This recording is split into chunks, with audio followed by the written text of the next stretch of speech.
Today, in the fourth season, we really want to show you how stories are still being created.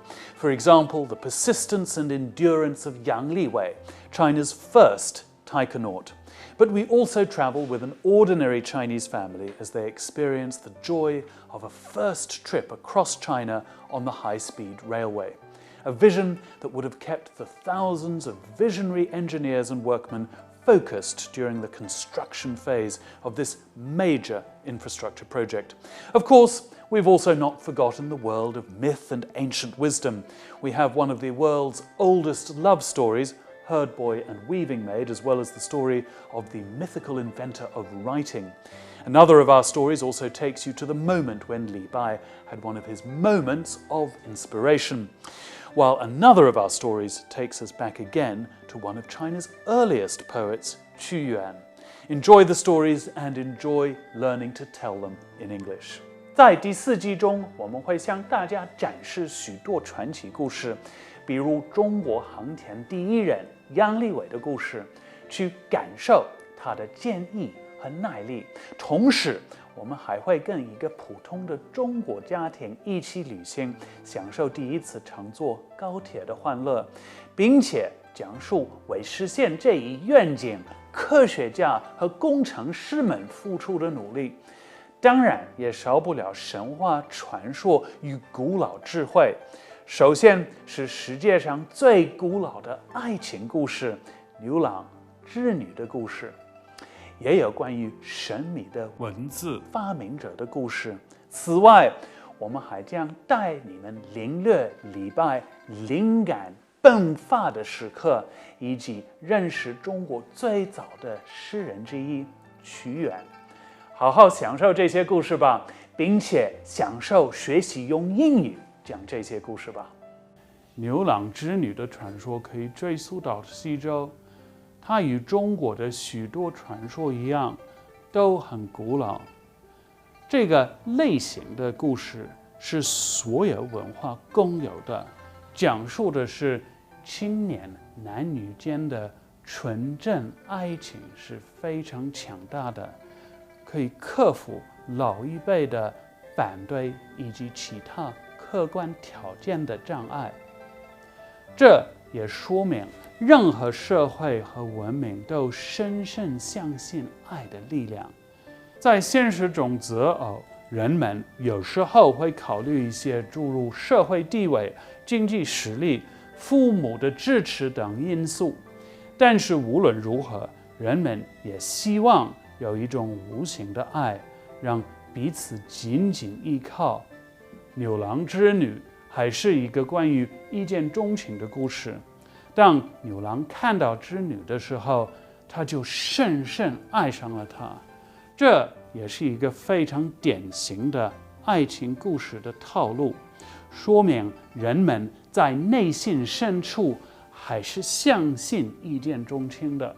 主要是因为一见钟情意味着爱意是不掺杂算计和理性判断的。如果你必须通过漫长的考虑才能说出你爱一个人，那似乎就显得不那么纯粹的。我们希望的爱有时候是直接感受到的，而不是经过仔细思考的。同时，我们也希望爱能够保持它的神秘感。当然，这个故事还有另外的方面，也就是一个能够解释星座运行的故事，因为其中有关于恒星运行的描述。星星永远代表一种纯洁、隐晦、轻盈的美，它们也代表着永恒但遥不可及的事物。牛郎织女里面的爱情就像星星一样纯洁，但又遥不可及。好的，我现在把整个故事从头到尾朗诵一下。The Legend of Herdboy and Weaving Maid. Every year in China, a festival is celebrated on the 7th day of the 7th month by the lunar calendar called the double seventh. Connected with it is a beautiful legend. It is said that in ancient times there was a young man known as Herdboy. His parents had died and left him an orphan at an early age, and he lived with his elder brother and sister-in-law. The latter resented him bitterly and often beat and scolded him. When Herdboy reached the age of 16, his brother and sister-in-law expelled him from the house with only an old ox as his inheritance. Herdboy engaged in farming, the ox drawing the plough. One day, as the sun was setting behind the western hills, Herdboy and the ox were plodding their weary way home, when the ox suddenly started to speak. It told Herdboy that fairies would descend from heaven that very evening to play in a nearby river, and urged him to go there. Herdboy was amazed, but curiosity compelled him to go to the river just as night was closing in. There, in the pitch-dark night, he seemed to see the forms of girls twinkling like stars. Fairies had indeed come down to earth. As each one descended, she doffed her winged garment and began to splash about and play in the water. Herdboy, hiding in a clump of trees near the river, watched the fairies' graceful movements. He found the youngest fairy particularly attractive. Her smiling face moved Herdboy's heart, and he instantly fell in love with her. On an impulse, he snatched up and hid her winged garment.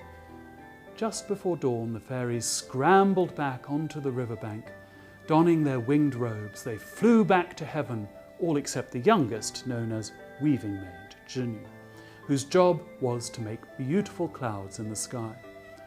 Unable to find her own clothes, she burst into tears. Herdboy rushed out of the trees, handed to her her winged robe, and bashfully confessed his love for her. Weaving Maid, changing her tears into smiles, decided to stay with Herdboy for a few days before returning to heaven. But the days turned into months, and Weaving Maid gradually came to love diligent, clever, and capable Herdboy. She decided to marry him. 1 year later, their son and daughter were born.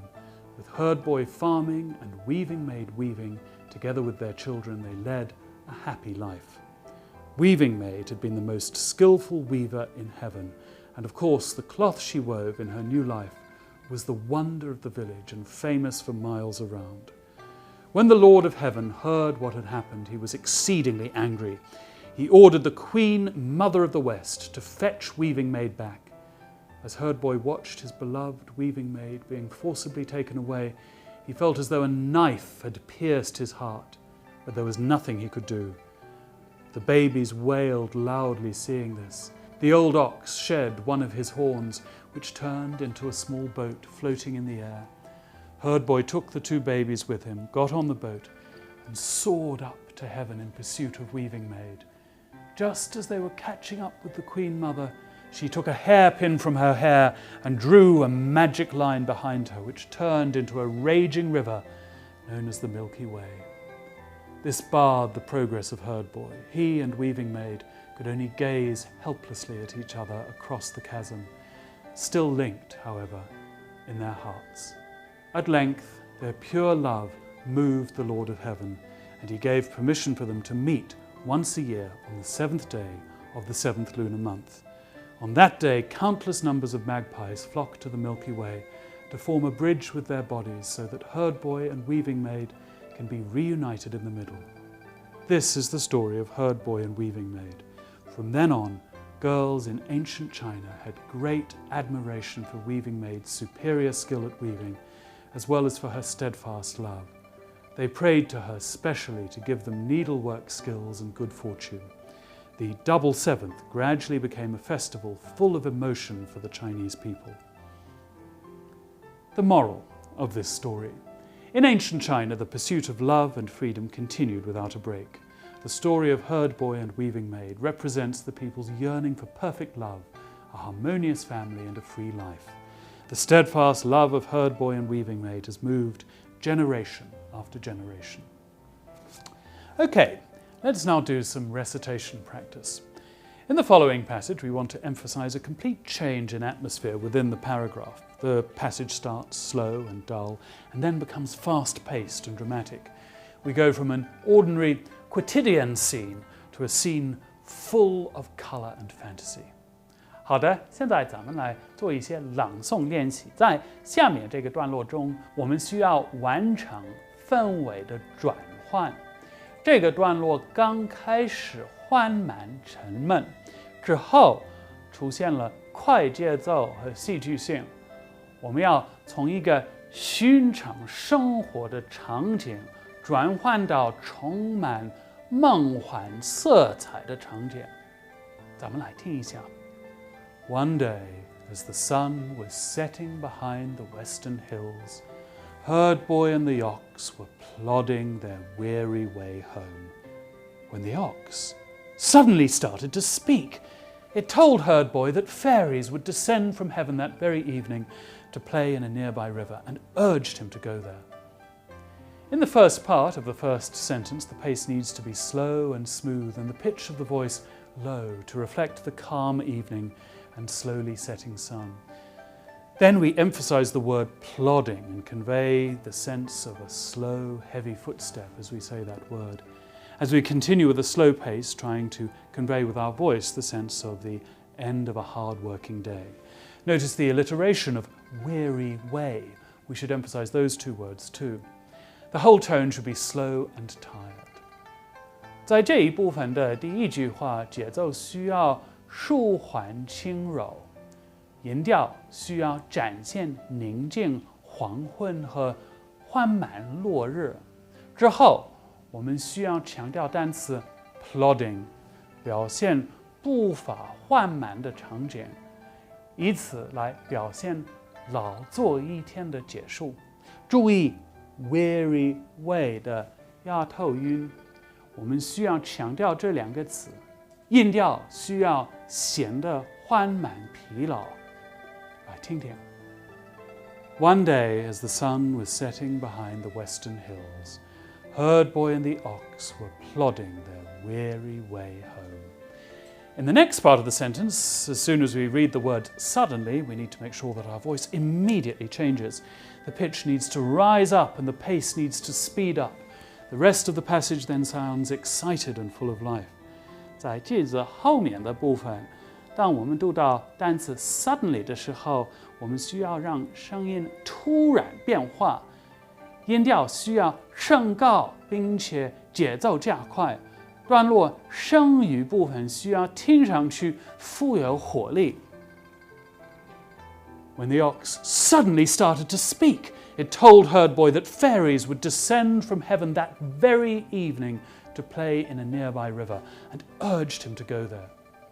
Okay, now let's listen to the whole passage again and hear the contrast between the first part and the second part. 好的，接下来咱们来听一听整个段落，并且听一听第一部分和第二部分的区别。One day, as the sun was setting behind the western hills, Herdboy and the ox were plodding their weary way home, when the ox suddenly started to speak. It told Herdboy that fairies would descend from heaven that very evening to play in a nearby river, and urged him to go there. 好的，今天的课就讲到这里了，再见。